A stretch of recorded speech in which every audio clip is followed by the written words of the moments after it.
Afternoon students, आज हम लोग पढ़ने जा रहे हैं फार्म इंजीनियरिंग, जो कि हमने स्टार्ट कर लिया है इसके पहले वाले स्लाइड में, जो कि fresh water fish culture paper 1 का 4th चैप्टर है, फार्म इंजीनियरिंग। तो इस चैप्टर में हमने अभी पढ़ा, इसके पहले हमने पढ़ा कि कंस्ट्रक्शन किस तरीके से किया जाता है फार्म का, ठीक है, उसका सिग्निफिकेंस क्या है, उसके ऑब्जेक्टिव क्या है, और उसमें भी हमने 3 मेजर फैक्टर्स हमने पढ़े हैं कंस्ट्रक्शन ऑफ पॉन्ड के, जो है टोपोग्राफी, सॉइल टाइप और वाटर सप्लाई। तो इसके बाद हम लोग अभी वाटर क्वालिटी स्टार्ट करते हैं फिश फार्मिंग में और फिश इंजीनियरिंग में। Water quality finding adequate water supply is the first step that it should be checked for quality. तो फाइंडिंग वाटर, ये जो है सबसे पहला स्टेप है कि पानी हमको एडिक्वेट क्वांटिटी में मिले, ठीक है, और हमें इसकी क्वालिटी कैसी है वो चेक करना भी बहुत ज़्यादा इम्पॉर्टेंट है। If the water is very clear then pond must be fertilise because such water having no enough nutrients. तो अगर वाटर बहुत ज़्यादा क्लियर है, एकदम साफ़ पानी है, तो ऐसा जो पानी है वो हमारे पॉन्ड के लिए सूटेबल नहीं है। क्यों? क्योंकि उसमें न्यूट्रिएंट बहुत कम होते हैं, ठीक है। तो ऐसे जो वाटर होते हैं उसको हमने क्या करना पड़ता है, पॉन्ड को पहले फर्टिलाइज़ करना पड़ता है, और फिर ये जो साफ़ पानी है वो उसमें यूज़ किया जाना चाहिए, क्योंकि उस पानी में कोई भी न्यूट्रिएंट नहीं होता है। तो इसलिए हम लोग पहले पॉन्ड को ही फर्टिलाइज़ कर लेते हैं। If water is muddy it will have to settle before the use in pond. तो अगर वाटर मडी है तो क्या होता है, तो ऐसे पानी को पहले सेटल होने देना पड़ता है और फिर हम लोग ये पॉन्ड में यूज़ कर सकते हैं। If the water is bright green in colour it probably has a lot of fish food in it. तो अगर वाटर थोड़ा सा ब्राइट ग्रीन कलर है उस वाटर का, तो ऐसा जो वाटर है वो बहुत ज़्यादा रिच होता है फ़िश फूड में। ऐसे वाटर में फ़िश फूड बहुत ज़्यादा अमाउंट में होता है। If the water is dark smelly brown it may have acid in it, therefore lime should be added in it. तो अगर वाटर डार्क है, स्मेली है, ब्राउन है, तो वो वाटर क्या होता है, उसमें एसिड की मात्रा ज़्यादा होती है, तो हमें क्या करना पड़ता है, उसको लाइम उसमें ऐड करना पड़ता है। उसके बाद है other consideration, decide topography, soil type and water supply. Some other factors should have to be consider as they have direct impact on economic of construction and management of fish farm। तो beside topography, soil type and water type, इनको छोड़ के और बाकी और भी factors है जो हमें फिश फार्मिंग के टाइम, कंस्ट्रक्शन के टाइम पे हमें उसके ऊपर ध्यान देना होगा। तो वो भी बहुत ज़्यादा इकोनॉमिक्स पे इम्पैक्ट करते हैं। तो वो फैक्टर कौन से हैं? Facility of drainage, transport facility, market facility, availability of raw material, availability of labour, availability of electricity and if possible telephone connection. तो हमने जब फिश फार्म कंस्ट्रक्ट हमको करना था, तो हमने टोपोग्राफी कैसी है वो सॉइल लैंड की, सॉइल कैसी है, वहाँ पे वाटर सप्लाई है या नहीं, तो ये हमने सबसे पहले देखा। तो इसके अलावा जो फैक्टर्स है, इम्पोर्टेंट फैक्टर्स है, वो भी वहाँ पे अवेलेबल होने चाहिए अगर फ़िश फार्म हम लोग कंस्ट्रक्ट करते हैं। तो ड्रेनेज की फैसिलिटी वहाँ पे अच्छे से अवेलेबल होनी चाहिए, ट्रांसपोर्ट फैसिलिटी वहाँ पे होनी चाहिए, ठीक है। तो हम लोग अगर फ़िश फार्म बना रहे हैं, वहाँ पे कल्चर कर रहे हैं, बट वहाँ से ट्रांसपोर्टेशन ईजी नहीं है, अच्छा नहीं हो पा रहा है, तो फिर वहाँ पे फार्म बना के कोई फ़ायदा नहीं होगा। मार्केट की फैसिलिटी होनी चाहिए, मतलब वहाँ से मार्केट बहुत ज़्यादा दूर नहीं होना चाहिए और अच्छा खासा मार्केट वहाँ पे होना चाहिए। अवेलेबिलिटी ऑफ रॉ मटेरियल, कच्चा माल जिसको बोलते हैं, अवेलेबिलिटी ऑफ लेबर, तो लेबर भी वहाँ पे होने ज़रूरी है। अवेलेबिलिटी ऑफ इलेक्ट्रिसिटी वहाँ पे होना ज़रूरी है, और इफ़ पॉसिबल टेलीफोन कनेक्शन, तो टेलीफोन कनेक्शन भी वहाँ पे होना चाहिए। तो ये सारे फैक्टर्स हैं। Draining facility is essential to maintain water level in pond. तो अगर पॉन्ड में वाटर की लेवल हमें अच्छे से मेंटेन करनी है, अगर बहुत ज़्यादा पानी हो गया तो हमें उसको कम करते आना चाहिए। तो इसीलिए उस पॉन्ड में क्या होना चाहिए, ड्रेनेज सिस्टम होना चाहिए कि पानी हम लोग ड्रेन कर सकें। To prevent over flooding of for easy harvesting and for preparation of pond. तो ड्रेनेज फैसिलिटी से क्या होता है, ओवर फ्लडिंग नहीं होती है, वो प्रिवेंट करता है, और इजी हार्वेस्टिंग हो जाता है ड्रेनेज फैसिलिटी से। Draining is also necessary to expose the pond bottom to sun to improve the hygiene condition of the pond. तो ड्रेनेज इसीलिए भी इम्पॉर्टेंट है कि ताकि हम लोग जो हमारा पॉन्ड बॉटम है उसको हम लोग धूप में सुखा सकें, ठीक है। उससे क्या होता है, वो पॉन्ड में हाइजीनिक कंडीशन बना हुआ होता है। उसके बाद transportation facility is also essential to carry the fishes for sale in the market. तो जब फ़िश अगर एक अच्छा वहाँ पे साइज़ में ग्रो कर लेती है तो उस टाइम पे उसको मार्केट में हमको क्या करना पड़ता है, ट्रांसफ़र करना पड़ता है। तो ट्रांसपोर्टेशन फैसिलिटी भी वहाँ पे इजीली अवेलेबल होनी चाहिए, तो वो भी बहुत ज़्यादा इसेंशियल है। As well as to bring various material to the site for construction as well as for management. और अगर कंस्ट्रक्शन साइट पे हमको मटेरियल लेकर आना है बाहर से तो भी हमें ट्रांसपोर्ट फैसिलिटी वहाँ पे अच्छी होनी चाहिए, ताकि हम लोग बाहर से सामान ला सके फ़िश फार्म तक। Market facility is essential for sale of fishes. अगर मार्केट फैसिलिटी अच्छी है तो फिर वो सेल वहाँ पे अच्छे से होगा हमारे फिशेज का, तो इसीलिए वो भी मार्केट फैसिलिटी भी बहुत इसेंशियल है। Availability of labour and raw material near the site is important, otherwise it affect the construction economics. तो लेबर फैसिलिटी और रॉ मटेरियल फैसिलिटी भी अवेलेबल होनी चाहिए हमारे साइट के पास, नहीं तो हमारा जो कंस्ट्रक्शन इकोनॉमिक्स जो है वो बिगड़ जाएगा, उसको वो अफेक्ट करेगा।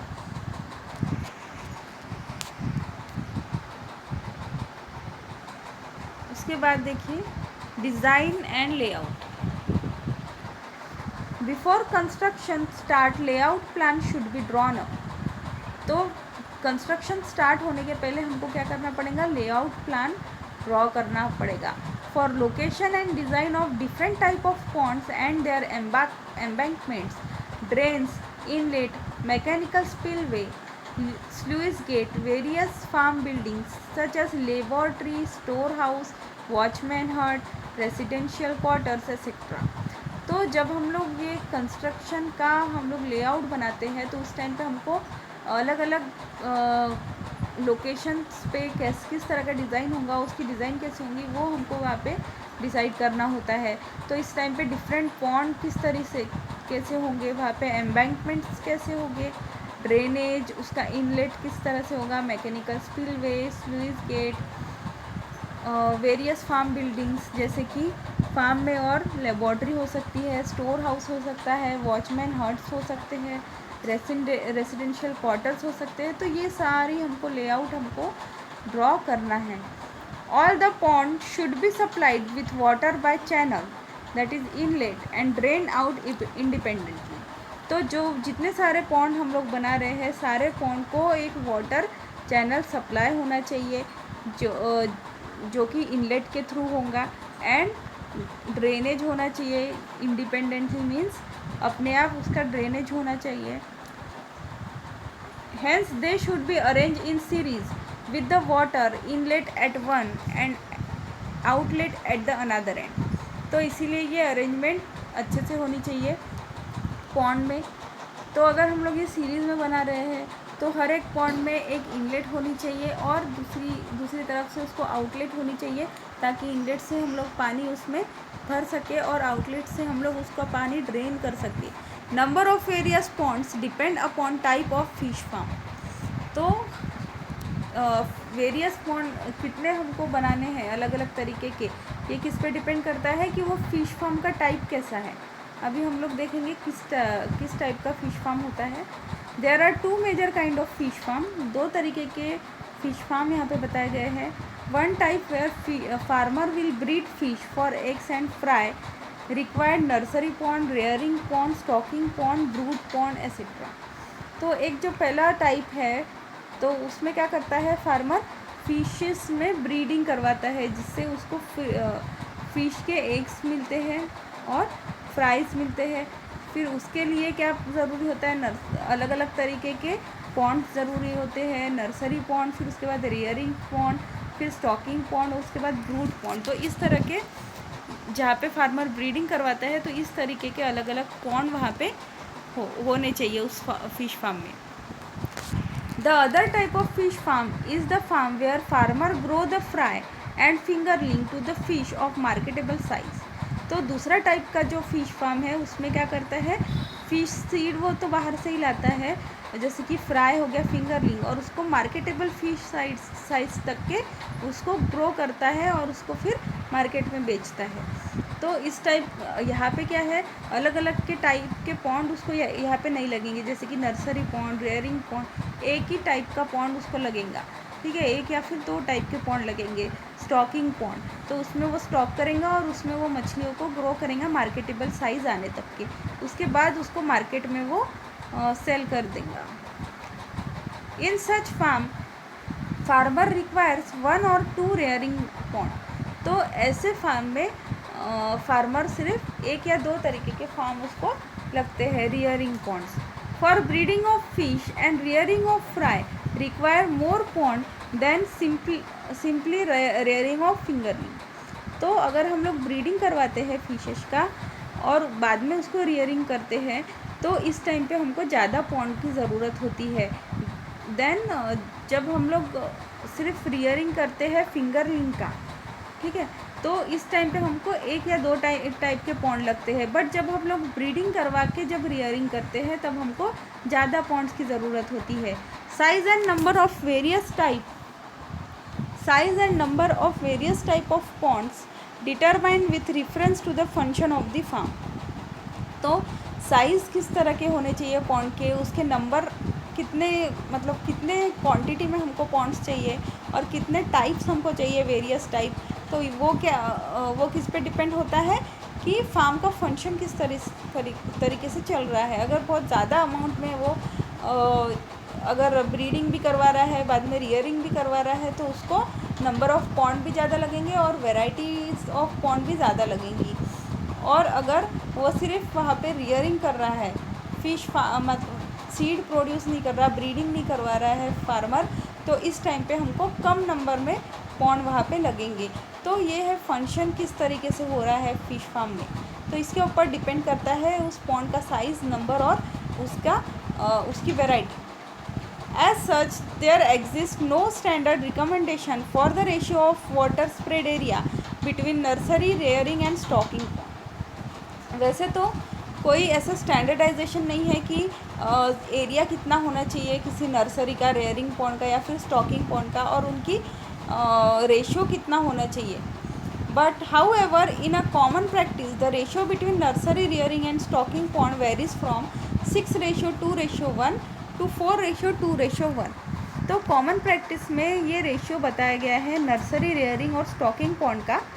तो इस तरीके से रेशियो हो सकता है 6 nursery pond, 2 rearing pond and 1 stocking pond, और 4 नर्सरी पॉन्ड, 2 रेयरिंग पॉन्ड और 1 स्टॉकिंग पॉन्ड। तो इस तरीके से रेशियो बना के हम लोग प्रैक्टिस कर सकते हैं फिश कल्चर का। अभी है types of pond. Types of pond.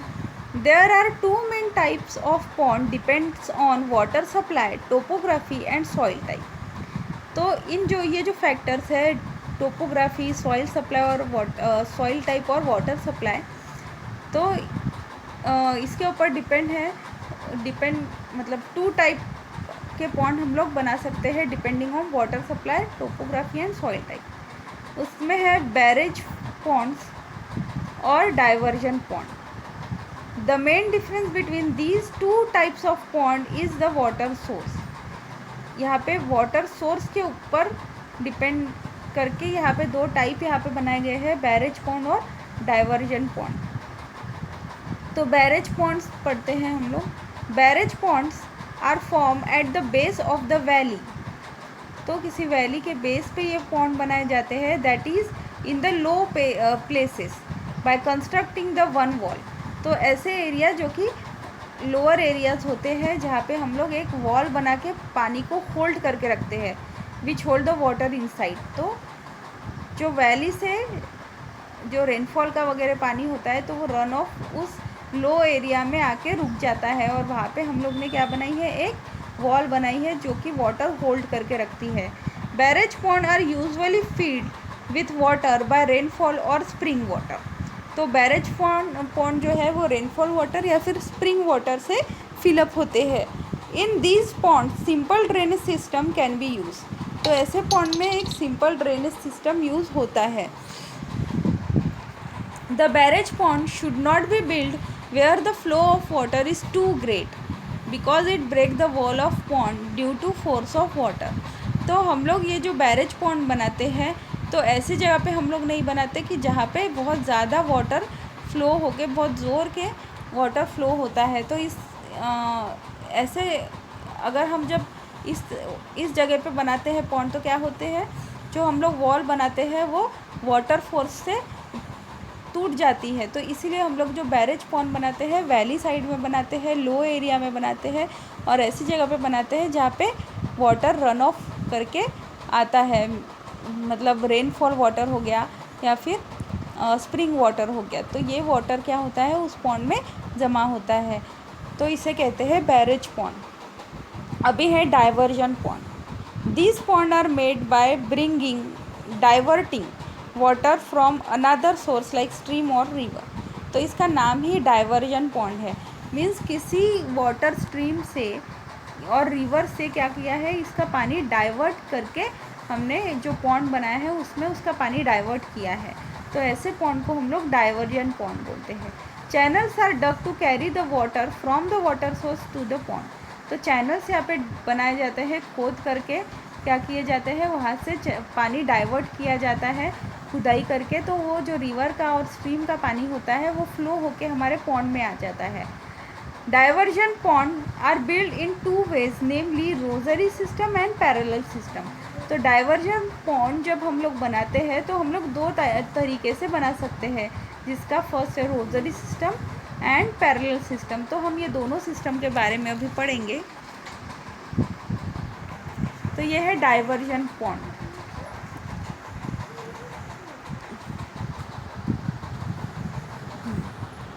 तो ये देखो, ये अगर यहाँ पे अगर रिवर है तो रिवर से ये पानी क्या किया जाता है, यहाँ से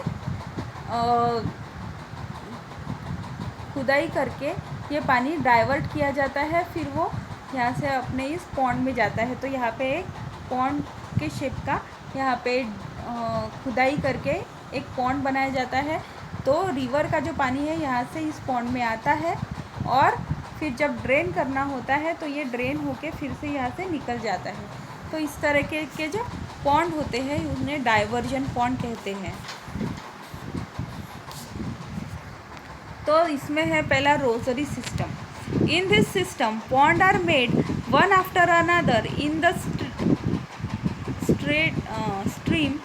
All the ponds are drained into each other and must be managed as one pond. तो ये जो पॉन्ड होते हैं एक के बाद एक इस तरीके से बनाए जाते हैं, यहाँ पे पिक्चर में दिया गया है। तो देखिए यहाँ पे क्या होता है, ये जो पॉन्ड है एक के बाद एक बनाए गए हैं, यहाँ पे एक, यहाँ पे एक, यहाँ पे एक। तो जो रिवर का पानी है वो आता है इसमें से, और रिवर का पानी डाइवर्ट होके अपने पॉन्ड में जाता है, और फिर वहीं से दूसरे पॉन्ड में जाता है, तीसरे पॉन्ड में जाता है और ड्रेन हो जाता है। तो इस तरीके से एक के बाद एक जब हम लोग पॉन्ड बनाते हैं तो ऐसे सिस्टम को क्या बोलते हैं, रोजरी सिस्टम बोला जाता है।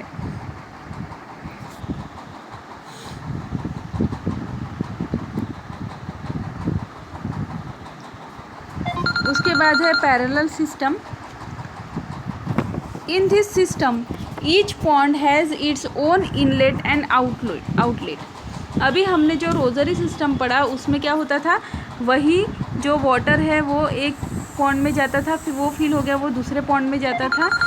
और पैरेलल सिस्टम में क्या होता है, In this system, each pond has its own outlet and inlet. तो इस सिस्टम में क्या होता है, ये इस पॉन्ड का अपना एक आउटलेट और इनलेट होता है. देयरफॉर मीन्स हर एक अलग अलग पॉन्ड का अलग अलग आउटलेट और इनलेट होता है.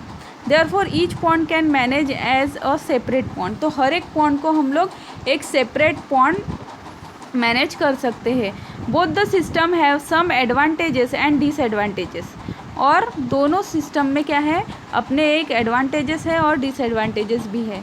Depending upon developing stage stocked in it.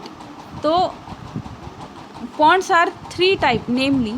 तो किसके ऊपर डिपेंड करता है ये, डेवलपिंग स्टेज हम लोग किस तरीके से उसमें डाल रहे हैं, फ्राई डाल रहे हैं, फिंगरलिंग डाल रहे हैं या फिर स्पॉन डाल रहे हैं. तो इस तरीके से 3 तरह के अलग पॉन्ड बताए गए हैं.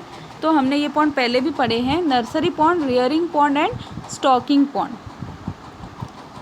तो नर्सरी पॉन्ड जो होता है nursery pond are smaller than other pond. तो ये बाकी पॉन्ड से छोटा होता है साइज़ में. In Indian fish farming generally rectangular pond with gently sloping bottom are preferred. तो इंडिया में फ़िश फार्मिंग के लिए जनरली रेक्टेंगुलर शेप के पॉन्ड बनाए जाते हैं और जो उसका बॉटम होता है वो स्लाइटली स्लोपिंग होता है. ऐसे पॉन्ड प्रीफर किए जाते हैं. Nurseries are seasonal pond of 50 by 50 by 4 size. तो रेक्टेंगुलर शेप होता है तो उसकी साइज़ होती है 50 by 50 50 × 50 × 4. As carp are seasonal breeders, nursery pond are prepared and used in breeding season to provide optimum hydrological condition to tiny spawn. तो ये जो होते हैं वो सीजनल पॉन्ड होते हैं. तो जब सीजनल ब्रीडर्स जो होते हैं जो एक सीज़न में ही ब्रीड करते हैं, जैसे रेनी सीज़न में, तो ये पॉन्ड तभी प्रिपेयर किए जाते हैं और इसमें उनको रखा जाता है और वहाँ पे जो हाइड्रोलॉजिकल कंडीशन है वो मेंटेन की जाती है फॉर टाइनी स्पॉन्स. तो ये होते हैं नर्सरी पॉन्ड जिसमें हैचलिंग्स रखे जाते हैं. उसके बाद है रियरिंग पॉन्ड. रियरिंग पॉन्ड्स में भी सीजनल और पेरिनियल. रियरिंग पॉन्ड सीजनल भी हो सकते हैं और पेरिनियल भी हो सकते हैं. Size of rearing pond is 90 by 30 by 4. They are use for rearing of fry for about 2 to 3 months. तो ये जो रियरिंग पॉन्ड है इसमें फ्राई को रियर किया जाता है. 2 से 3 महीने के जो होते हैं स्पॉन्स, उनको फ्राई कहते हैं, उनको यह इस पॉन्ड में रियर किया जाता है. Rearing ponds are constructed long and narrow with gently sloping bed. तो रियरिंग पॉन्ड जो होते हैं वो कैसे कंस्ट्रक्ट किए जाते हैं, लॉन्ग होते हैं, नैरो होते हैं और उसका जो स्लोप होता है वो जो बॉटम होता है वो जेंटली स्लोपिंग होता है. Such pond are easy for netting as well as for draining. तो ऐसे पॉन्ड नेटिंग के टाइम पे नेटिंग इजी होती है ऐसे फार्म में और ड्रेनिंग भी इजी होती है. उसके बाद है stocking ponds. Stocking ponds are large perennial water bodies with the depth of 1.5 meter to 2.5 meter. Stocking pond जो होते हैं लार्ज बॉडी होते हैं, पेरेनियल होते हैं, सीजनल नहीं होते. विद उसकी डेप्थ होती है 1.5 मीटर से 2.5 meter. Size of stocking pond is 300 by 60. तो इसका साइज़ होता है 300 by 60 का. These are deeper ponds and also constructed to facilitate netting. तो ये जो पॉन्ड होते हैं जो डीप होते हैं और इसी कंस्ट्रक्ट किए जाते हैं कि अच्छे से नेटिंग हो. Stocking ponds are provided with separate inlet और एंड आउटलेट. स्टॉकिंग पॉन्ड जो होते हैं वो उसमें सेपरेट इनलेट होती है और आउटलेट उसमें प्रोवाइड की जाती है. In stocking ponds fingerling of various species are stock in suitable proportion. तो स्टॉकिंग पॉन्ड में फिंगरलिंग्स जो होती है उसकी अलग अलग स्पीशीज़ की फिंगरलिंग्स को स्टॉक किया जाता है सुटेबल प्रपोर्शन में. Fingerlings are allowed to grow marketable size in the stocking pond. तो फिंगरलिंग को फिर उस स्टॉकिंग पॉन्ड में ग्रो करने के लिए रख दिया जाता है जब तक कि वो मार्केटेबल साइज़ अटेंड ना कर ले। तो इस तरीके से ये 3 तरीके के पॉन्ड होते हैं। नर्सरी पॉन्ड जिसमें एग्स होते हैं, उसके बाद जो फ्राई होती है उसको रियरिंग पॉन्ड में, उसके बाद फिंगरलिंग को स्टॉकिंग पॉन्ड में रखा जाता है जब तक वो मार्केटेबल साइज़ अटेंड नहीं कर लेती है और बाद में उसको मार्केट में बेचा जाता है। तो इस तरीके के वाटर पॉन्ड्स होते हैं। Thank you students.